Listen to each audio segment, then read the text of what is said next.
WCLN 1170 Radio and Cable Channel 16 are pleased to present We Should Know, hosted by J.W. Simmons, an upbeat, informative look at people, places, and issues facing our community. This education-based analysis of issues will remain positive and informative as we consider closely what we should know. Ladies and gentlemen, welcome back. We Should Know is on there. I'm J.W. Simmons, your host. I want to thank you for being with us today.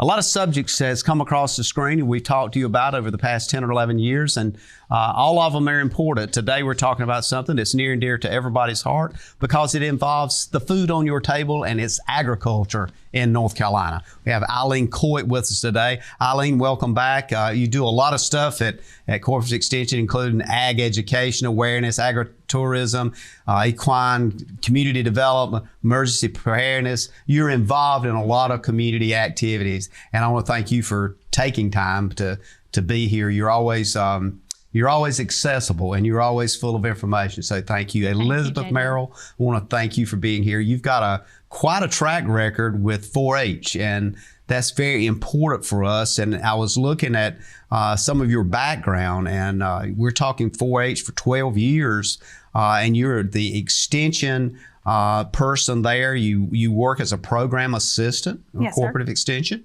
You have a special place, as you say, in your heart, and you hope to share that love with youth. And trust me, we need a lot of that. Sharing, we need a lot of that love, and we need to kind of get youth to understand that. You also are a graduate of the University of Mount Olive. You earned your Bachelor of Science degree in Agricultural Education. Thank you. First time here, Eileen. Let's make her as comfortable as possible. So I want to start out, and I think with a kind of an overview of where we're going here is ag is according to the last comment I heard from Steve Troxler, around $100 billion industry in North Carolina. It is huge in southeastern North Carolina. It's literally the bread and butter. And I use that as not necessarily a pun, but a way to say that we all have some share of that. Let's start with 4-H, and I'm going to jump on Elizabeth to start with, but I'll start with you, Eileen. Okay. How important in your mind is 4-H? 4-H is critical, I think, because it is our youth component. That kids are our future, and we want them to be educated. We want them to be leaders. We want them to be exposed to, as many things as we can to supplement what they learn in the schools. And they're drawn to there's so many different extracurricular activities, with sports and church and, different places they're drawn. But particularly with 4-H, we can provide some things that maybe they won't be exposed to in some of those other places. Elizabeth, I'm going to segue to you, and I'm seeing that 4-leaf clover, and I'm seeing those 4-H's, and I'm seeing head, heart, hands, and health. This 4-H thing is a national thing, started back in the early 1900s, I understand. Yes, sir. So this is not a program that just all of a sudden popped up. But at the same time, how important is it for you and us to make the public aware of what 4-H is? I'm actually going to correct you a little bit. It's actually an international deal. 4-H actually exist around the world. There's actually 4-H programs in Japan, Germany, even Ukraine. There's 4-Hers there. So 4-H is one of these international programs. It's not just in the U.S. There's actually a program in 4-H where we bring international 4-Hers into the United States during the summer, and they get to experience our 4-H program while we send 4-Hers from the United States to other countries, and they get to live there for 2 weeks and experience their 4-H program through our International 4-H Exchange. So through 4-H, they get to experience all sorts of experiences, and we're building life skills, leadership, citizenship, communication skills. So it's not just agriculture anymore. It's so much more. We're branching into STEM and technology because we understand that that's where a lot of youth's interests are now. That's a lot of where our society is now going, is that we're having to build into these engineering careers. We're having to build into these science careers. We're encouraging girls to explore some of these STEM career opportunities. Some of the other things that we also encourage is we're still encouraging those ag career opportunities. We're still encouraging livestock projects, but there's also robotics. There's also electric. I know of one young lady that was actually grew up with me in the 4-H program that was actually out of Carteret County. She's now a lineman for Tri-County Electric, and she's traveling the country and helping repair people's power. With the hurricanes that went through Louisiana, she was down there repairing people's power and restoring power. And she talked about how much of a wonderful opportunity that was. And she credited North Carolina 4-H. So it's one of those opportunities that it's given youth the opportunities for future careers. It's amazing because you just talked about a non-traditional role for a person to be in. So what I'm hearing you say is 4-H opens the door to multiple possibilities internationally. Yes. When you look at it in your role here and what 4-H you'd like to see 4-H be in this area, and I won't confine that to just Sampson County, for this area of the state, what do you want to see 4-H not only be, or how would you like to see it move forward? I would like to see Sampson County 4-H opportunities for all. And that's kind of building off of our state theme this year, and our national theme is to give youth that opportunity to spark their interest. With North Carolina 4-H and even the National 4-H Council, we have been revolving around the theme of what's your spark? We want to spark youth's passion. You're not going to get youth involved unless they're passionate about it. And that's the one thing I have really noticed being involved in 4-H for my 12 years and even for being involved as a professional for 7 years. You're not going to have that child's interest or even that youth's interest if they're not passionate about it. So finding that youth's passion and finding what drives them and hooking into that and showing them that there's so many opportunities that they can engage, from woodworking to robotics to even gardening. One of the examples is I have a young lady here in Sampson County now that we would have never expected her to be involved in poultry projects. She was a rabbit girl, and now that we've gotten her involved in her first poultry project, she loves chickens. She's gotten her a Japanese Bantam, and she just hatched out her first set of Japanese Bantams at her house. I loaned her out an incubator from the office, and she's like, I'm going to try this. And so she now has 4 Japanese Bantam chicks. She called me the other day, and she goes, Miss Elizabeth, I have chicks. Mm-hmm. So she was super excited, and those eggs actually came from her chickens that she started out her project with. So she's gone full cycle with this poultry project. It's finding what the kids are passionate about. Is that hard to do? I mean, I guess my question is, do you feel like you have enough bandwidth to reach the kids? Is there a relationship between what you do and the public schools? Is there other ways that we can open the door for you to reach the youth in the county? For one person, it's really hard to do, and that's where my 4-H volunteer leaders and our advisory council comes in, and being able to have those positive youth-adult partnerships when you have a 4-H volunteer leader in place, and then being able to work one-on-one with a child. That's where that comes in, and they are able to identify those needs. That's one thing that Sampson County 4-H is in dire need of right now, is actually volunteer leaders, having those people that are qualified volunteers to come in and serve as club leaders, serve as short-term interest program leaders. One thing that we're looking for right now is short-term interest program leaders like a fishing club. We've been talking about doing a fishing program for a while now, and I don't have a volunteer leader that's willing to step up and take that club. We have a interest for a teen club to meet. I don't have a volunteer leader for that, and I need volunteer leaders. I can't do it all. I'm only one person, and 4-H is such a large program that we need those adults to come forward and step up and to the plate, and if they're willing to serve, I can give you the stuff. I can give you the resources to empower you. And that's basically the gist of 4-H is it's a positive adult youth partnership. When you look at leaders and volunteers, is there a certain age group? Is there a certain gender? Does it matter? Or anybody that is willing to commit a few hours? If you're passionate about youth and you're living and breathing, I'll take you as a volunteer. Yeah, I think that the important thing I'm hearing from you is that these opportunities are there and you're willing to open the door and hold it open, but somebody has to step up. Yes. So how do you think we need to get the message out to better to do that?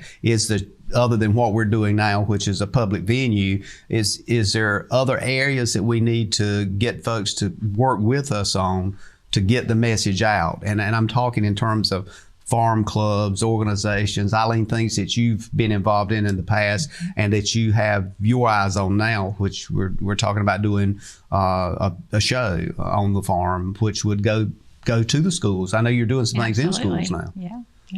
So anytime we are at a school visit, in my mind, that's an opportunity. Because those are young people that are right there during, in that age group, that 4-H, that we want to get them into 4-H for, and we can get the word out about 4-H. Those are great opportunities. So any pathway that avails itself, you're willing to go down that pathway? Yes, sir. Elizabeth, I was kind of intrigued, and we're coming up on a break here in just a few seconds, but I was kind of intrigued, and I want to follow up on this idea that seems as though, and of course I guess a lot of people may have in mind that if it's 4-H, it's got to be something dealing specifically with ag, but I hear you saying is that field has broadened to we can talk about leadership, we can talk about science, technology, engineering, math. We can go down multiple roads, but it requires a thought process and a structure to do that. So when we come back, I want you to kind of expand on that a little bit and tell us about the person that may be listening today that goes, well, I'd love to get involved in that, but I want to do this. And tell us how that works. Ladies and gentlemen, we'll be back in a moment. We're talking about 4-H, we're talking about cooperative extension, we're talking about multiple things that's happening in that huge world of agriculture and other places right here in Sampson County. Stay tuned. If you run a business, you need sales. To get sales, you need customers. To get customers, you need exposure. Let our team of experts craft and produce the perfect video ad to reach your intended audience while making the most of your advertising dollars. Call 1-800-706-6538 or visit starcom.net to contact our Star Communications production team and get your business moving to the next level. Ladies and gentlemen, welcome back. Thank you for being with us today. We Should Know is on there. I'm J.W. Simmons, your host. We're talking with Elizabeth Merrill. We're talking with Eileen Coite. Cooperative Extension, Clinton, North Carolina, Sampson County. Elizabeth, you opened the door for us on the first segment with 4-H. International program, multiple countries, interaction going on between 4-H clubs throughout the world. When we look at that, we started seeing a vision of something more than just what we traditionally look at as farming, which is plants, animals, livestock, that kind of thing. We started seeing stuff like science, technology, engineering, and math. Talk to us about possibilities. Is there a limit somewhere? If some kid says, well, I really would like to look at flying an airplane or something, is that something they could reach out to you and say, there's 2 or 3 folks in my class at Hopton or Clinton High School or wherever that want to do that? How do they approach that? Well, we'd originally look at our Power of Wind curriculum, but teaches them about aeronautics and how airplanes kind of divert the air currents. And then there's another curriculum that we look into that we actually use drones, and the kids learn how to fly the drones. So there's several ways that we approach kids that want to learn more about flight. But the possibilities are endless with kids and the dreams that they want to pursue with 4-H. Is there a certain number, for example, if you have 1 or 2 or 10, is there a certain number you need to develop a program and to move that program forward? No, actually, there's not. If a youth wants to get involved with 4-H, we have them and we encourage them to sign up on 4-H Online, which is a online database program. And depending on where their address is, it'll place them in that county 4-H program and send an alert to their county 4-H agent. So if they're here in Sampson County and their address registers in Sampson County, I will receive an alert at the office that they've submitted a 4-H Online. And it'll put me in contact with them. We'll add them to our local newsletter. They'll start getting updates on what's going on in Sampson County 4-H. And from there, we'll be able to contact them, get involved with them, engage with them, and basically find out what their interests are. With youth that want to get involved with 4-H, you do not have to join a club automatically. If you don't want to join a club and you just want to participate in 4-H, there is an option of being a member at large. Most people that join 4-H clubs, I tell them it is better to join a 4-H club because the clubs participate in their own smaller opportunities like community service. They'll do smaller opportunities like go and I know our livestock club went in toward the dairy farm. They went in toward the NC State vet school at one point. They'll do smaller things like that our county 4-H program won't do. So they'll miss out on smaller opportunities like that. So I tell kids to try to prevent doing the solo thing. Join a 4-H club because that way you're making friendships, you're forming that positive adult partnership with somebody that's other than family, and you're getting that club experience. Is there an age limit? Yes, you have to be 5 years old as of January 1st of the current year, and you cannot have passed your 18th birthday as of January 1st. Let me back up. Go back 5 years? 5 to 18. 5 years old? Yes. I got grandchildren, so when you say 5 years old, I'm thinking, what are you going to do with grandchildren? Is there? How do you work? Oh, with we that? do a lot with our Clover Buds. Our Clover Buds are the funnest group. They're exciting. Our 5 to 7. Our 5 to 7 year olds are what we consider our Clover Buds, and I have to say they're the most exciting group because they're just so intrigued with everything, and they're the most engaged group because they're so hands on and want to explore the world. So I honestly enjoy working with our 5 to 7 year olds the most. They're probably the most high-wired group, but they're definitely the funnest group. And we probably got parents out there listening now, and somebody's probably already going, ding, can you drop my kid off at what time? And what time I need to pick them up? We have summer programs coming up, and we have opportunities for our 5 to 8 year olds, and we would be glad to have them for the summer. That's such exciting news. I never imagined, just, without looking at this and talking with you guys, that this is the kind of thing that is existing, and it's right here. It's in this county. It's right here in this area. How many people do you typically have with your, I think you call them Clover Buds? Our Clover Buds? We usually have in the pre-COVID pandemic, we had probably about 30 or so Clover Buds in our Sampson County 4-H program, but like everything, COVID took a toll on us. So right now in our 4-H online system, we probably have about 20 enrolled. So COVID has definitely taken a hit, just like everything else. We've taken a hit. A lot of people are either uncomfortable or unsure about putting their kids back involved in a program. I ensure that we're taking all the steps necessary to protect kids. Now this coming summer, there'll be sanitation. I'm not pushing the mask mandates or anything like that because I don't want to restrict the kids, but we will be taking the necessary procedures to protect kids. If kids are sick, please stay home, that kind of deal. But we will have fun. That's basically our I guess, our goal for this summer is to have fun. Of course, we all know the Ag Extension or Cooperative Extension is connected directly with North Carolina State University, a land grant institution. How does 4-H connect with the public schools in the state? Is there some kind of connection there? Do you have the opportunity to connect with students to move them to some of your programs? Vice versa? Is there a related curriculum? I think that's probably going to be on people's minds too. There are several of our county and city schools that we have the opportunities to go out and teach with raised beds and have gardening projects with some of our school teachers in their classrooms. We have Steps to Health, which is actually one of our curricular programs through Extension. And some of those kids actually count for 4-H activities. We also have opportunities to work with kids through Ag in the Classroom. That is an opportunity to work with 4-H youth as well. There are several other opportunities with North Carolina 4-H with what we call 4-H curricular kits. Teachers can come to our office and they can ask for these curricular kits, which are grade-based curricular kits that are already put together for these teachers.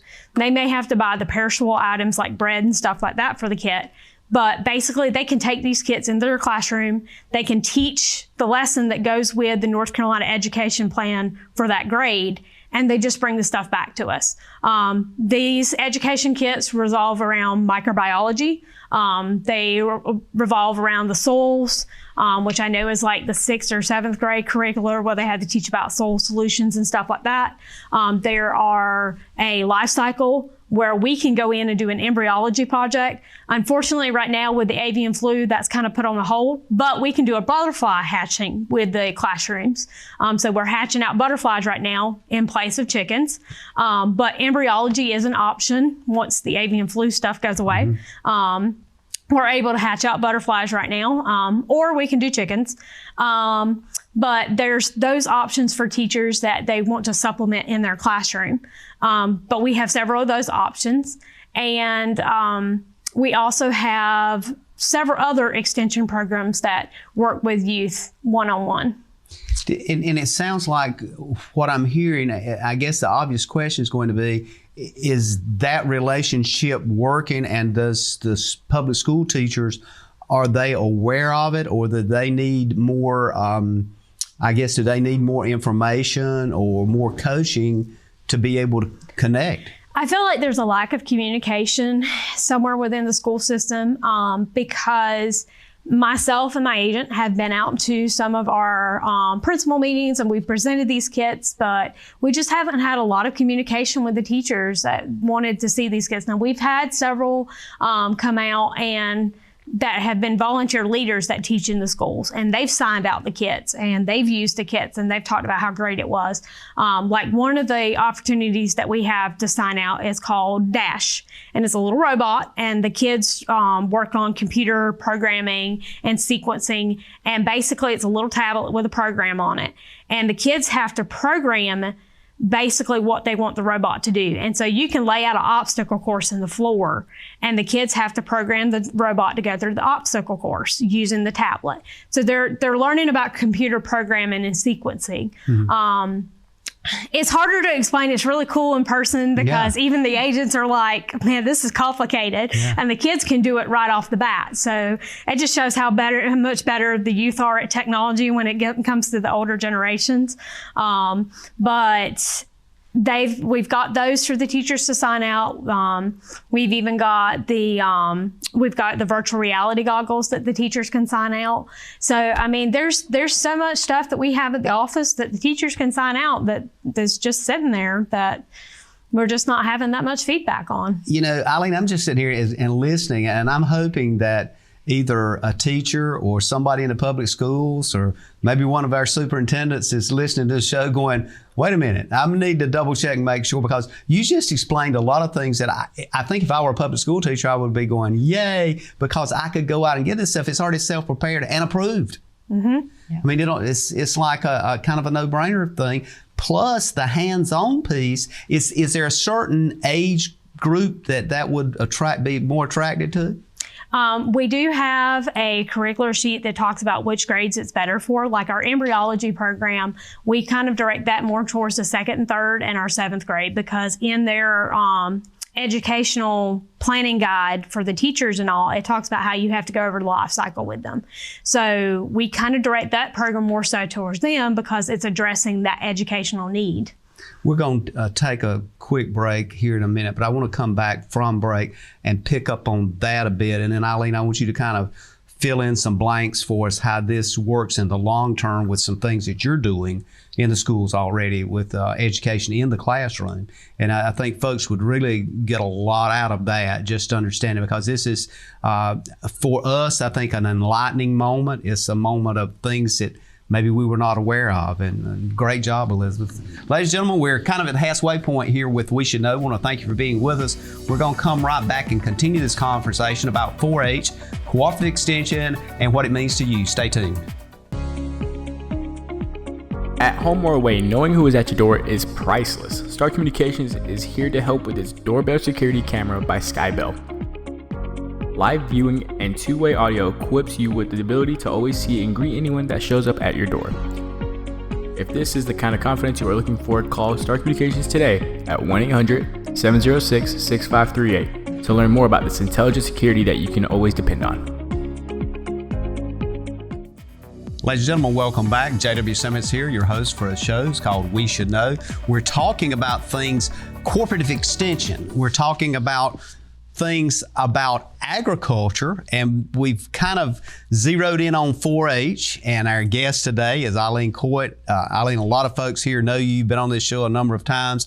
Elizabeth, Merrill, it's your first time, but you're really awakening us to a lot of great things happening with 4-H. I want to segue to you, Eileen, for a few minutes here to kind of tell us about some things you're doing in the classroom with corporate extension. I mean, it's kind of a specialized effort to get things going. Tell us how that's working and how it relates in some way to 4-H. Okay. We have a new program called Ag in the Classroom. It actually is a national curriculum there's just so much information out there nationally that can be used, and also here in our state. It's a Farm Bureau program. So, or driven by Farm Bureau, and that curriculum has been created by Farm Bureau, and also the North Carolina Department of Agriculture has contributed to that, and then our commodity groups. So in Sampson County right now, I'm focusing on sweet potatoes and pork as, you know, where my starting point for Ag in the Classroom. And I'm going into the elementary schools, particularly 4th grade right now. And there's, right now I'm in 5 schools and hoping to expand even further to teach these young people about where their food comes from. So, and it's been a lot of fun. I have learned a lot about sweet potatoes because my background is, you know, not in sweet potatoes. I have worked with pigs and pork before, so that one's going to come a little easier to me. But it's interesting what kids know and don't know about agriculture in general. I was just in a school last week, and this was my first session with them. So of course I told them, I said, I'm here to talk to you about agriculture today. Does anybody know what is agriculture? And there were about 60 students in that class, and one little boy kind of raised his hand and he said, well, is that farming? And I said, you're right on. That's exactly what it is, you know. And then we started going around the room, and I said, okay, so what do farmers grow? Tell me some of the things, you know. And they were great about, you know, coming up with corn and wheat and turkeys and, you know, just the whole gamut. And then we started talking about, well, you know, how much agriculture is there grown in North Carolina? How much agriculture is grown in Sampson County? And it was real eye-opening to them to know that they're in, you know, a powerhouse county for these commodities that feed our country and our world. So I'm real excited about that. And there's a national conference every year that Farm Bureau puts on, and the program is geared to school teachers. So that they can bring back this information and then use it to help them teach math and language arts, and, you know, and use agriculture as a way to teach their core curriculum. And so we have 2 teachers in Sampson County that'll be going to that national conference this year. Wow, that's outstanding. Do you guys, do you find that oftentimes, and you brought this question on, Eileen, it's at students, sometimes we assume because they live in a rural area and they live with fields around them and farming going on, that they know about farming, and that's not necessarily the case? That's right. That's right. There's a few, you know, sometimes a hand will go up and say, well, my granddaddy farms, or he grows sweet potatoes, or, you know, but the majority of them, they don't have any idea. Yeah. You know, we've got kids right here in one of the largest agricultural counties in North Carolina. And one of the largest counties. Exactly. And they still think that the food comes from the grocery store. That's You know, that's just and kind of phenomenal. It's like, we've got to change that. Yeah. And I'm wondering, just to throw this out as a thought here, has it changed so much in agriculture that historically, when we look back, agriculture was totally a family and multiple family shared venture.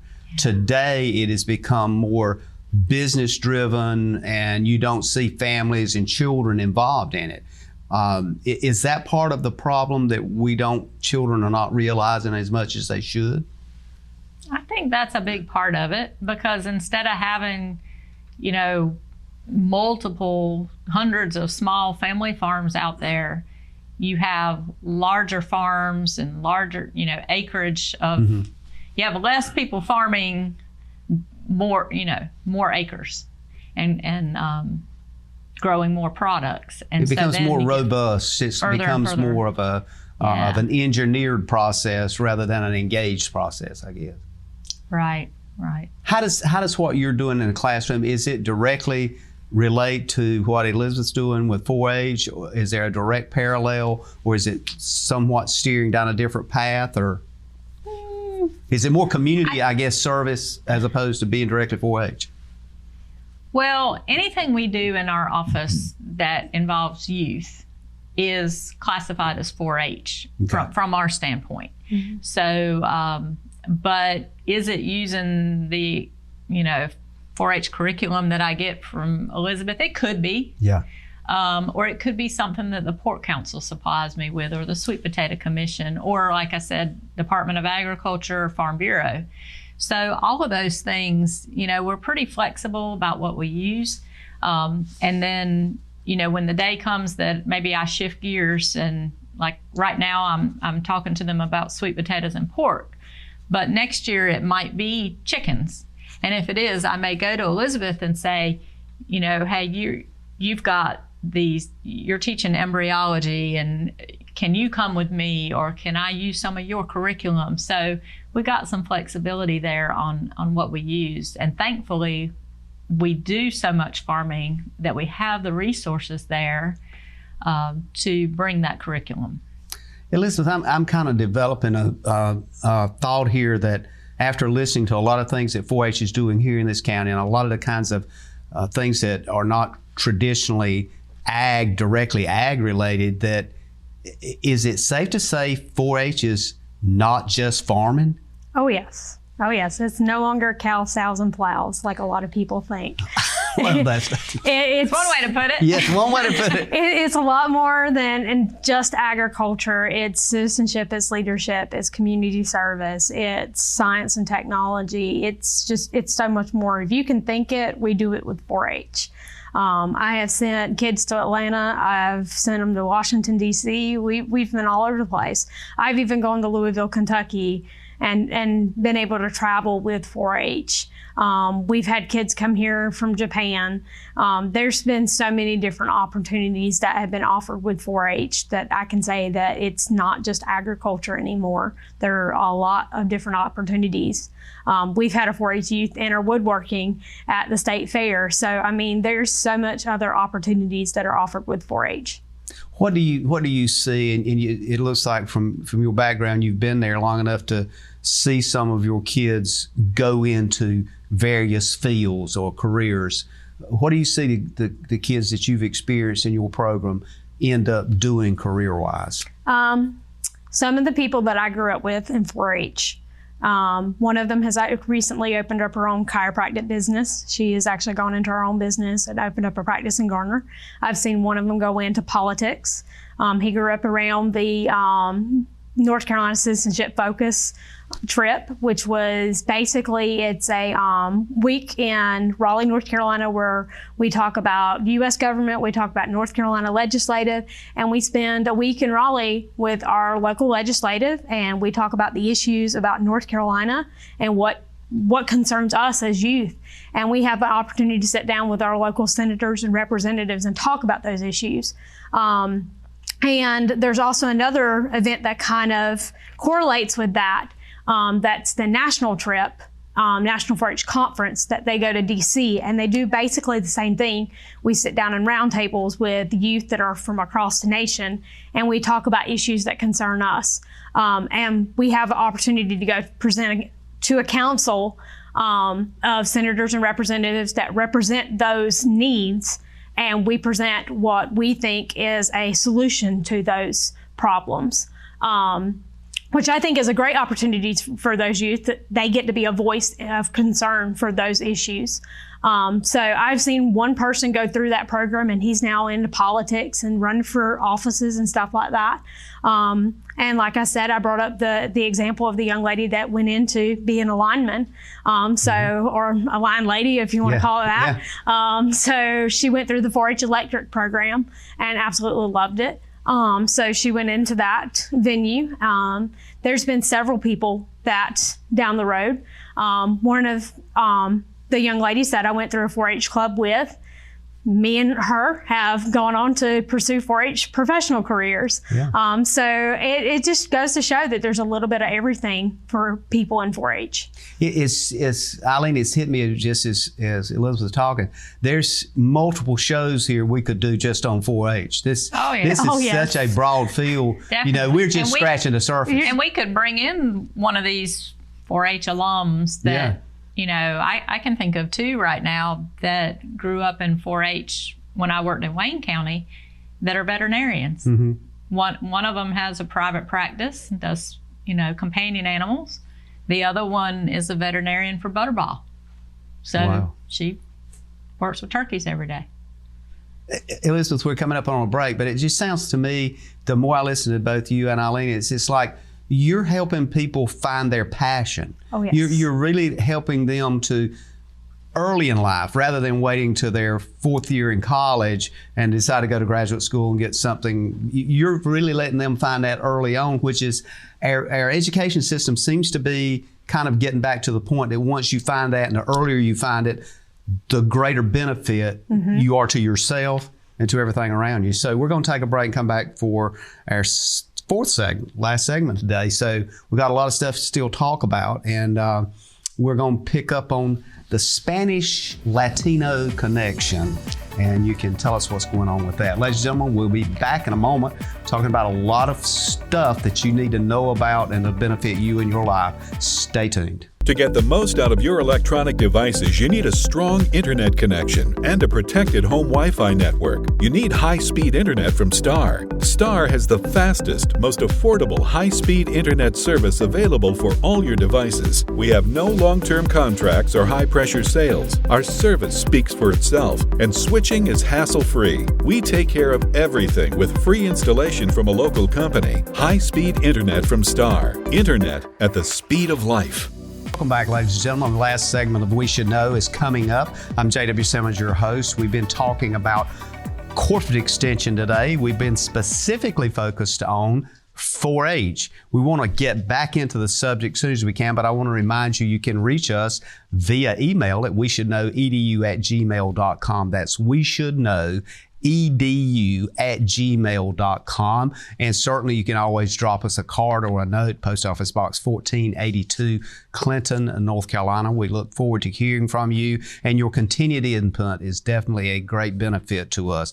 We're talking today with Elizabeth Merrill, and we're talking with Eileen Coite. Elizabeth, you've enlightened us a lot about 4-H, with what's going on in the world of 4-H. I want to kind of backtrack a bit, and we mentioned off air some programs, or a program you're doing with the Spanish Latino community. Enlighten us on what that is and how it benefits the richness of this area and what they mean to this area. One of the programs that North Carolina State University is offering is called Juntos, which is Spanish for together. And what that program basically tries to accomplish is we're taking our Spanish and Latino, or Hispanic and Latino populations, and most of those students that are joining those clubs are first generation American Hispanic Latino populations. they are people that are immigrating here or settling here in this area that may not be familiar of how the United States education system works. So we are trying to encourage these kids to stay in school. We're trying to encourage them to graduate high school and to pursue a higher education, to go after those college degrees, whether it be a 2-year degree, whether it be a 4-year degree, whether it be a doctoral or master's degree. We want them to pursue higher education, to even try to pursue jobs in the workforce, whether it be certificates or stuff like that. We want them to explore their careers, try to decide what they want to do. And we're there to kind of help guide them. With the Juntos program, basically our main priority is we're there to assist the youth with leadership and communication skills, work on resumes and stuff like that throughout high school. But not only are we there for them, we're also there for the families. That is the biggest thing with Juntos. It is a family program. It's not just there for the youth. We're there for their families as well, parents, grandparents, mom and dad, guardian, etc. We're there to help mom and dad navigate middle school and high school, as well as trying to usher that new graduate into college. Because we know it can be confusing, especially for these new people coming in that don't really understand how the American education system works. So with Juntos, we're trying to help prevent those high school dropouts. A question in regards to that relates. We've heard a lot of information about the volume of folks coming from Latin America, not just Mexico, but other countries, Honduras and El Salvador and places. And it's up to like 20,000 a day, which is a huge number of people. And I mean, this has all been on the news and continues to be on the governor of Texas is just trying to move people through the system. Do we end up with a lot of those folks in this area simply because of the ability to have jobs available and that kind of thing? We're seeing a lot of the Hispanic and Latino populations in this area, especially with Sampson County.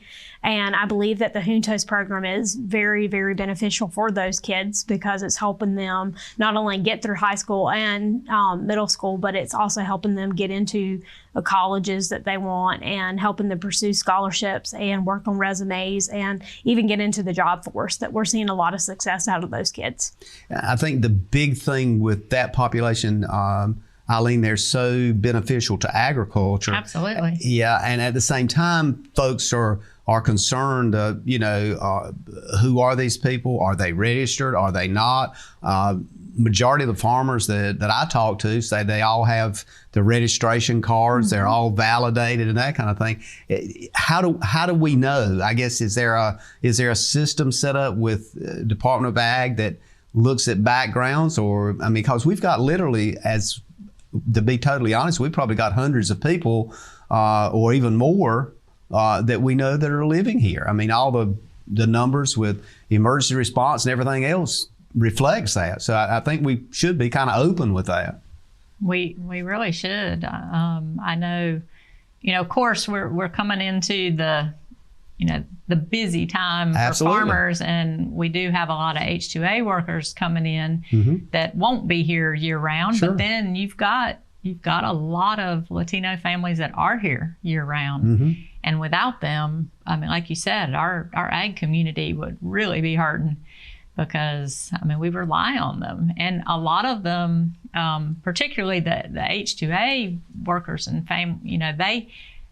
they come back year after year and they look forward to coming back to work with our local farmers because they know they have good jobs. They know they're going to be cared for, a good place to live, and plenty of work. So, yeah. Elizabeth, is there a way that the folks that are coming here that are living that's bringing their families, do you feel like you're reaching the majority of those folks, or do you how do you encourage folks to come talk with you or reach out to you? Or do you feel like that maybe they think you're from the government and I'm not sure I want to get involved with you? We feel like for the first couple of years that we were involved with this program that they were afraid that we were from the government and they didn't really want to come talk to us. But when we started having these school teachers that were involved with these programs, because we have 2 programs currently in place. We have one at Sampson Early College and then we have one at Clinton High School. And when these teachers that were from these populations started reaching out, we started having more success with this program. So when we started being more hands-off and started having more people that were inside those communities started reaching out, that we started seeing more success and more people come in and started seeing a higher success rate. And that actually became one of our larger populations within the Sampson County 4-H program. One of the things you mentioned earlier about working with folks so they'd understand the political structure, and you mentioned you had one of your 4-H'ers that ended up in a political background and ran for office and that kind of thing. Is it important, critically important for these folks to understand how this system operates? So if they're going to be part of it, this is the way they get things done? Yes, we really, really encourage our youth to be involved in the government. We really encourage them to be active citizens. In fact, with our project record books, which is part of 4-H, if they complete any kind of project in 4-H, when they turn in a project record book in the end of the year, there's actually a section in that book where they have to do some kind of form of citizenship activities, and they have to record it in that project record book. So we're encouraging 4-H'ers to be active citizens, whether it's going down to your local town's parades and participating in those, or going and learning about your local government, or coming sitting in a city council meeting and listening to local issues. We're encouraging those youth to be active members of their communities. That's such a great way, I think, to teach people how the process works. And I think that's what we're missing. And it's not just from folks coming in. It's like for some reason we've lost the sense, especially with some folks, the best thing to do is understand how the system works and deal with it. You know, it's maybe we're expecting too much immediate change, like I want it done tomorrow. It just don't happen that way in government. I noticed you got some things you wanted to mention before we leave today. If you want to go ahead and cover some of those, that would be great. Yes, we actually have our 4-H summer programs coming up. This summer, we actually have several opportunities coming up in Sampson County 4-H for youth that are ages 5 to 18. We are actually going to tour the NC State Dairy Unit. We are going to have a photography camp. We're actually bringing in a local, he's actually not local, he's actually from Wayne County, but he was a 4-H alumni. Him and his wife are actually going to come in and teach a 4-H summer camp for us. He owns his own photography business. Once again, there goes the opportunities that 4-H has to offer. Found his passion within 4-H and became a local photographer. So he owns his own photography business. He's going to come in and teach the youth about photography. We have several cooking camps coming up with our local celebrity, Cindy Knowles. She's going to be teaching some cooking camps with our kids. We're going to have a Cupcake Wars competition. And we also have a fishing tournament coming up this summer with one of our local volunteers. So that's several of the opportunities that's coming up with Sampson County 4-H this summer. So all that sign up will be on 4-H Online come up May 1st. And if they need to reach you, 592-7161. Yes, sir.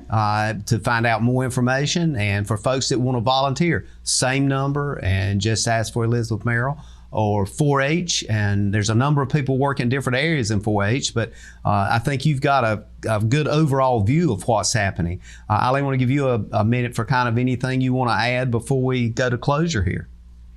Well, like I said earlier, I know it's a busy time for our farmers, also for our homeowners out there getting their gardens going and taking care of their lawns and all that. So just remember that we're there for them if they need any help, any advice in any way. We've got a full staff of 14 people that are right here ready to help our citizens of Sampson County. And to that point, the master gardeners, we want to mention them. Volunteers, volunteers definitely. And beekeepers. Yeah, beekeepers, very important. Without the bees, we don't have the pollination. Right. Without the pollination, we don't have the fruit of the plant. Absolutely. And if we don't have the answer, remember, we're an extension of NC State University. We'll get those specialists to help us get an answer. Well, certainly for me, it's been a great program today. And the big takeaway, Elizabeth, is the things that are already there, that are formatted, that are approved, that are lesson plans, that our education institutions can use, and deals with a lot of the technology and engineering and math stuff that is out there that is the high profile stuff that folks are looking for. So I certainly appreciate both of you being here and taking time to sit down and have a conversation about this, and I'll keep you posted. It may be we need to bring you back in to talk about a specific subject, and we'll just spend time on one thing. We've planted a lot of seeds, should I say. So hopefully the fruit will bear great, and look forward to having you back again. Thank you very much. Ladies and gentlemen, thank you for being with us today. We look forward to seeing you again next week, Tuesdays, each and every Tuesday at 2:30, replays at 7 p.m. Tuesday, Thursday. Stay tuned. May God bless.